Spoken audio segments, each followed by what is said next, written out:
Boss, నువ్వు ఆయన కూతుర్నే ప్రేమిస్తున్నావని మన ప్రొఫెసర్కి తెలిసిపోయింది. ఇప్పుడు నీ దగ్గరికి వస్తున్నాడు. మామ 15 నిమిషాలు నాకు క్లాస్ రూమ్ కావాలి. ఇంత సడన్ గా క్లాస్ రూమ్ అంటే ప్రతి ప్రొఫెసర్కి ఒక సొల్లు చెప్పొచ్చు, చెప్పండి. మరి స్టూడెంట్స్? పవన్ కళ్యాణ్ సినిమాకి పంపించండి, బైక్ లేని షేర్ అవుట్ ఎక్కించండి, సిఆర్కి మెసేజ్ పెట్టండి, ప్రొఫెసర్ని రిక్వెస్ట్ చేయండి. ఒప్పుకోకపోతే ప్రతిమలండి, కుదరకపోతే మాస్ పంక్ చేయండి. నాకు ఈ మీటింగ్ చాలా ఇంపార్టెంట్ మామ, చాలా ఇంపార్టెంట్. నీకు 5 minutes టైం ఇస్తున్నాను. 5 minutes.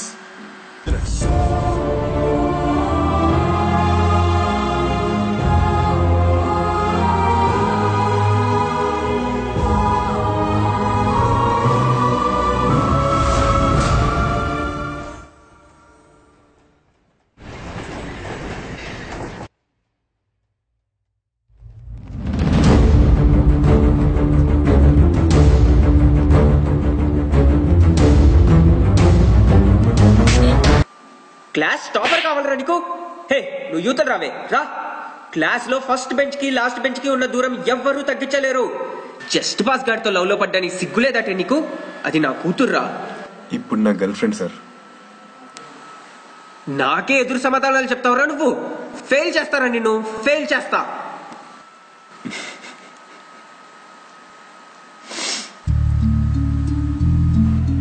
మీ కూతురు విషయంలో తప్పు చేశాను, నన్ను ఫెయిల్ చేయొచ్చు అని మీ దగ్గర థియరీ ఉంటుంది. కానీ మా లైఫ్ కోసం మాత్రం మేము కాపీ చేసి థియరీస్ రాయకూడదు, అంతేగా? మీరేమో అటెండెన్స్ లేదని బ్యాక్లాగ్స్ వేయచ్చు, కానీ మేము మాత్రం అటెండెన్స్ వేరే వాడితో చెప్పించకూడదు. మీరేమో స్లైడ్లు వెబ్సైట్ల నుంచి తీసుకురావచ్చు, మేము మాత్రం తొక్కలో అసైన్మెంట్ కూడా చూసి రాయకూడదు. మీరు చేసేది టీచింగ్, మేము చేస్తే చీటింగ్. మీరు అరిస్తే క్లాస్, మేము మాట్లాడితే నాయిస్. మీరు లేట్గా వస్తే బిజీ, మేము లేట్గా వస్తే మొత్తం లేజీ, అంతేగా? అసలు ఎప్పటిరా నువ్వు? ఎవరి పేపర్ చదివి క్లాస్లో అందరి ముందు అవమానించారో దాని రచయితని, ఎవడి నంబర్కి అయితే రోజుకు ఒకటి ప్రాక్సీ చెప్తాడో దాని ఓనర్ని, ఎవడి పొట్టకొస్తే అక్షరం ముక్క రాదని మీరు ఫీల్ అవుతారో వాడి బాబుని, కొన్ని వేల స్లిప్పులు, 10 మంది పార్ట్నర్లు, లెక్కలేని ఐడియాలు, ఇవేవీ పాస్ చేయలేని పేదవాన్ని, ఒక ఇంజనీరింగ్ స్టూడెంట్. మీరు నన్ను పాస్ ఎందుకు చేయట్లేదు మేడం? ఆయన మెకానిక్స్, నేను మ్యాథమెటిక్స్, అంతేగా తేడా? మేము కాపీ కొట్టడం తప్పైతే మీరు చిట్గా కరెక్షన్ చేయడం కూడా తప్పే. మాకు మార్క్స్ ఏంటి, మేము పాస్ అయిపోతాం. మీరు చిట్గా కరెక్షన్ చేయడం రైట్ అయితే మేము కాపీ కొట్టడం కూడా రైట్.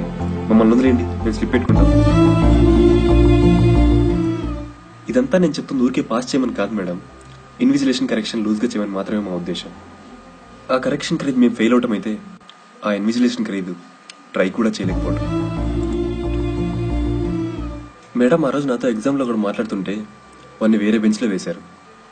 అదే వాడే కనుక నా పక్కనే ఉంటుంటే ఈ రోజు నా రిజల్ట్ ఇంకోలా ఉండేది మేడం, ఇంకోలా ఉండేది.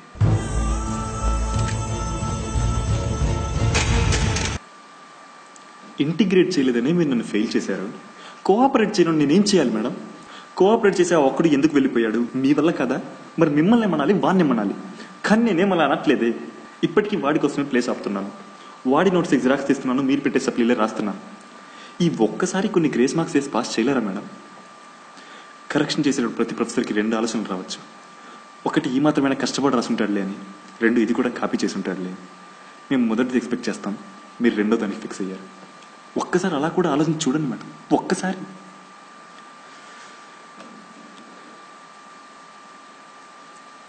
మీరు నా పక్కన లేపినప్పుడు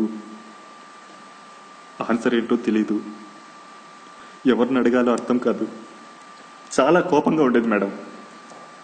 అర్థం కాని క్వశ్చన్కి అర్థం లేని ఆన్సర్లు రాసేవాడిని మేడం, అర్థం లేని ఆన్సర్లు రాసేవాడిని.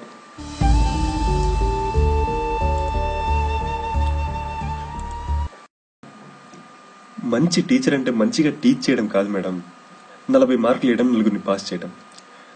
అందుకే క్లాస్లో మీరు ఎంత చించేసినా మా స్లిప్పుల వాల్యూ అలాగే ఉండిపోయింది మేడం.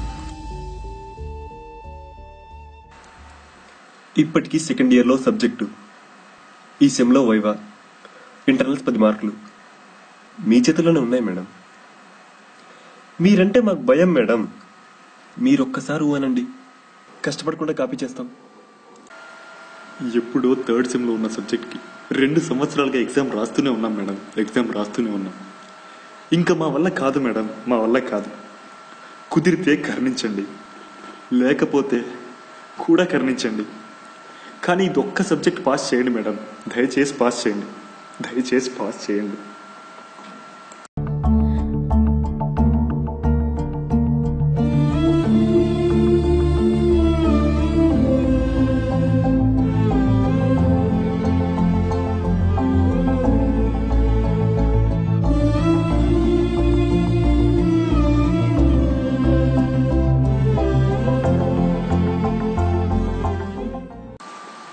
ఈసారి ఎగ్జామ్ రాయండిరా గౌతమ్.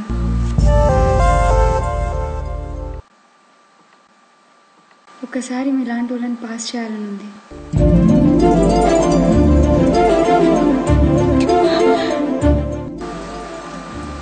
అందరినీ పాస్ చేస్తాం.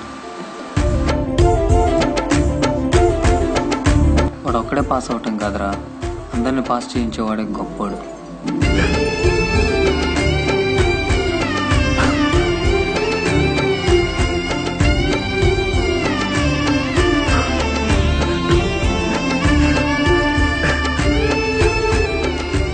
గౌతమ్, మెకానిక్స్ ప్రొఫెసర్కి కూడా చెప్పాలా? ఇంకా మనకి బ్యాక్లాగ్స్ బాధలేదురా, తీరిపోయింది.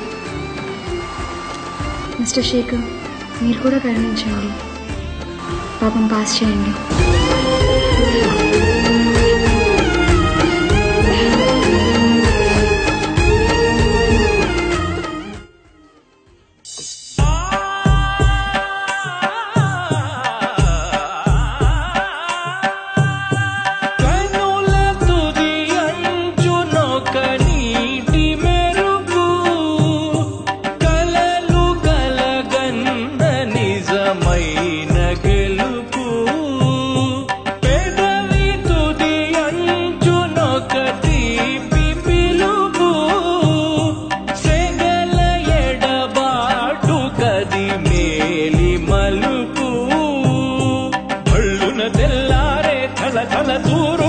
వెలుగులు కురిసింది ఆనందం, ఋతువులు గడి దాటే చెరగని చైత్రముల నవ్వులు పూసింది ఆనందం.